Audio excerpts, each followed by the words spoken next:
Hello everyone, thank you for joining me for another Sunday and of course card tutorial. And guys, can you believe it? The year is almost at the end. We're in November and Christmas is already in the air, I think from since August, September, then maybe October. But it's like, we have been having the hints from the stores and everything like that. So today I am going to be making a background and creating a Christmas card just as a, just to give some ideas of what you can do to create a nice background for your Christmas cards.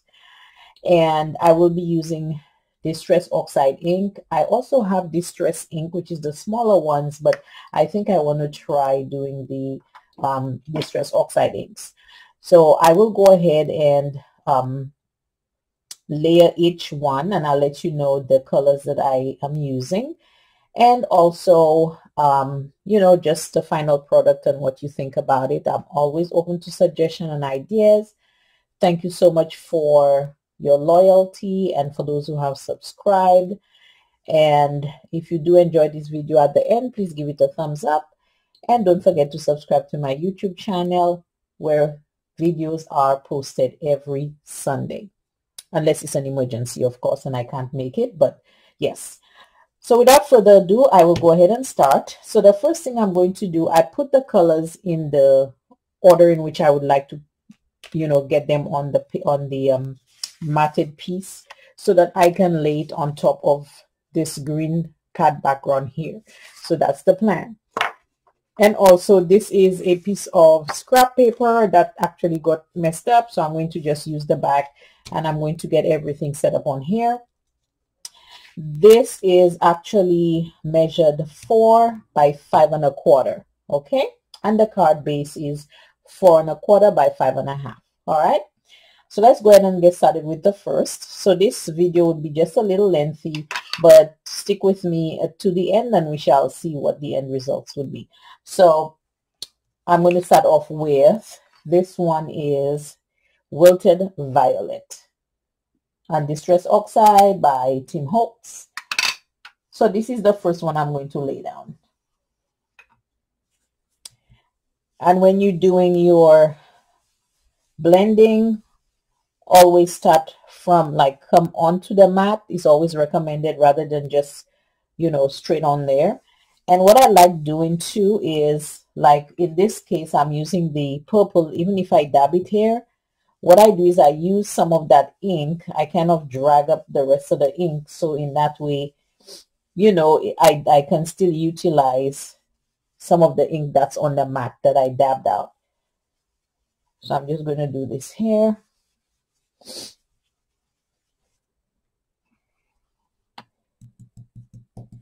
Like I said, just like this. And I'm just going to just mess with it a little bit. Just drag some of that ink from on the mat that I'm using. So that's the first start. The next one I'm going to use will be Picked Raspberry. And I'm just going to make like a little nice line in there, just the same way. Now also note, since I already have purple on there, you want to kind of be careful not to bring purple onto the pink. I try not to. So I'm going to start from the other side and I'm going to work my way through. Again, I'm just going to drag this through here.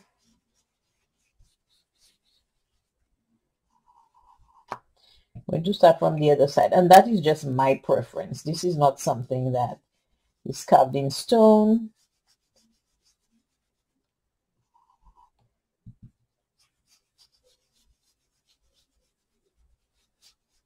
I have 2 more colors, so I want to be careful, to leave a little room for the other colors. So I'm just going to just kind of stop here with the pink. And I'm going to be blending more later, to get a smoother blend. But for now, I'm going to stop with that one. Now I'm going to go to Carved Pumpkin, which is like an orange. And just, you know, you can use a little napkin or something, just, you know, so you don't get your fingers, you know, leaving spots all over the place, which happens to me more often than not.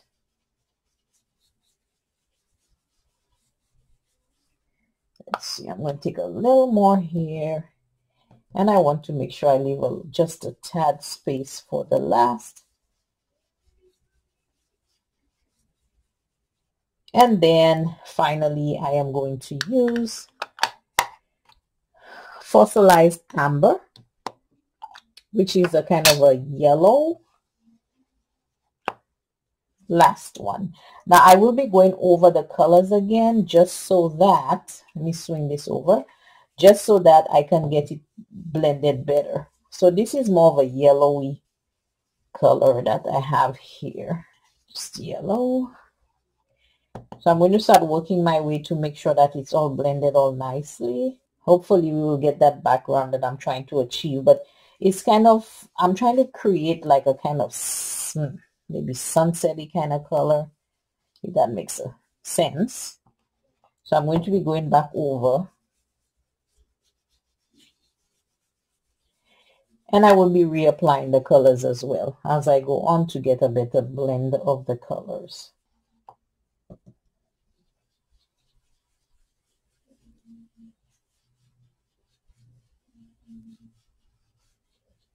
So right now, I have gone over it a couple times so that I can get this kind of a blended background, as you can see. So what I'm going to do now, I will go ahead and get my stamp on.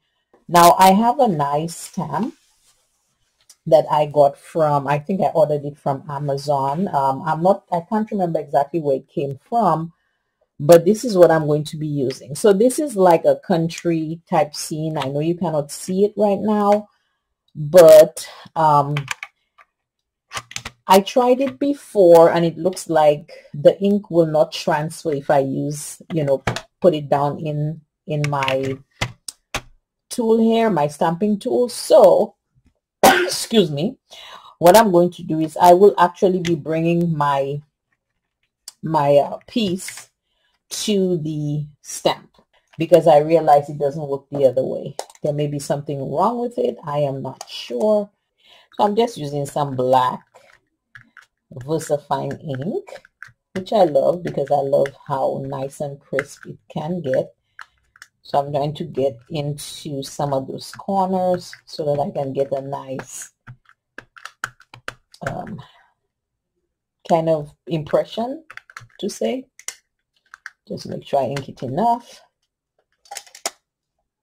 And what I will do is I don't want it all the way up, so I'm kind of going to gauge it, just making sure I have the part that I want, and I'm just going to gently go ahead and just rub it through.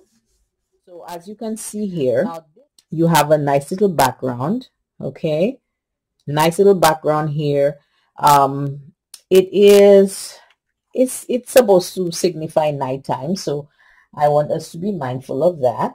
And in the meantime, I will go ahead and put towards the bottom here, I have Christmas wishes. So I'm just going to get it down in the bottom here. Let me get my little stamp. When you're using clay stamps, you don't want to rock your stamp. You just want to give it a very nice firm pressure and lift. So this would be the Christmas wishes. Okay, and what I will do now, I'm hoping it's dry enough. If you have a drying tool, you could use that. But in the meantime, because I have to let it dry, I don't want it to get smudged, and I don't have my tool handy, this is basically what it will be. Google always have some different royalty-free pictures that you can use for your Christmas backgrounds. If you're not using it as a business and just to send to some friend or family or someone, you know, always do a Google search. You might be able to find something nice you can use and print out and just put at the front of your card.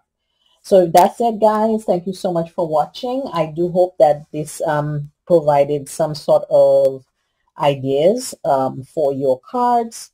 Thank you so much for watching, and see you guys next Sunday. Be safe and have an awesome week. Bye-bye.